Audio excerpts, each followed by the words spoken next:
Today we will be talking about mental illness covered in the media, terminology, and workplace.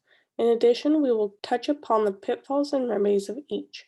According to the Substance Abuse and Mental Health Services Administration, 1 in 5 U.S. adults experience mental illness each year. 1 in 20 U.S. adults experience serious mental illness each year. According to JAMA Pediatrics, 1 in 6 U.S. youth aged 6 to 17 experience a mental health disorder each year. According to PubMed.gov, 50% of all lifetime mental illness begins by age 14 and 75% by age 24.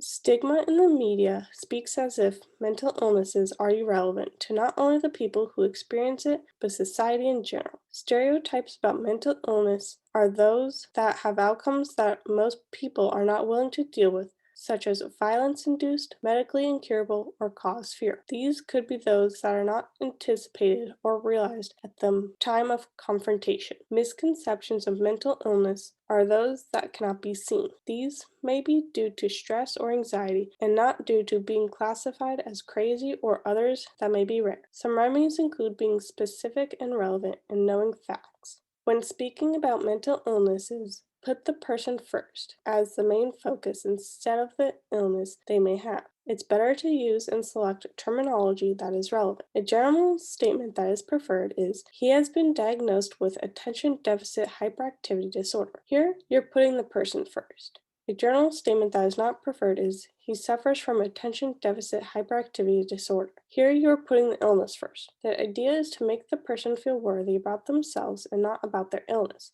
By being positive and caring, the self-worth may increase. This first example is from KPRC2, a TV station in Houston, Texas. The article describes how the Harris County Jail is the largest mental health facility in Texas. This article isn't following the stigma of mental illness in the media, but is trying to help with other support systems without being arrested. Per the article, this jail makes it a point to focus on the person first and not their diagnosis. The jail tries to redirect the focus on what can be done to help and support the individual. The article is bringing to light that even though these people did nothing wrong, they were misunderstood. Many were sent to jail because of a situation beyond their control. In addition, the example found on the National Center for Biotechnology Information under Genetics and Medicine describes mental health throughout history. The article is following the stigma behind mental illness in the media with how the article title is worded. People did not choose to be born with mental illness. It can happen over time. The article is putting the mental illness first instead of the person, making people with mental illnesses feel less significant. They don't realize there are others diagnosed with the same illness. The article's name also plays an indirect approach because it possibly makes them not want to seek out help within the community. The mental illness community wants to show they are just like everyone else and want to normalize mental illnesses.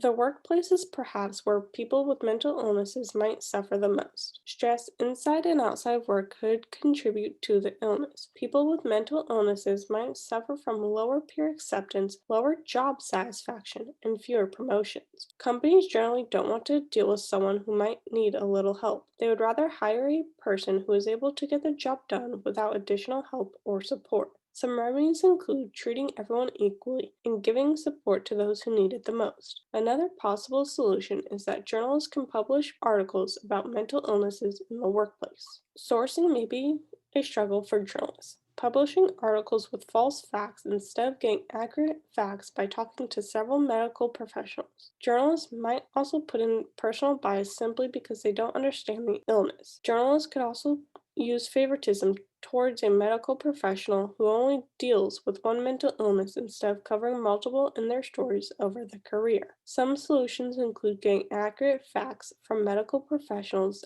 asking questions, and speaking to someone who has been diagnosed with a mental illness. Many of the sources used to find my information I found interesting and would recommend reading if you would like more information on the subject of mental illnesses. If you have a mental illness, you are not alone. Help is available.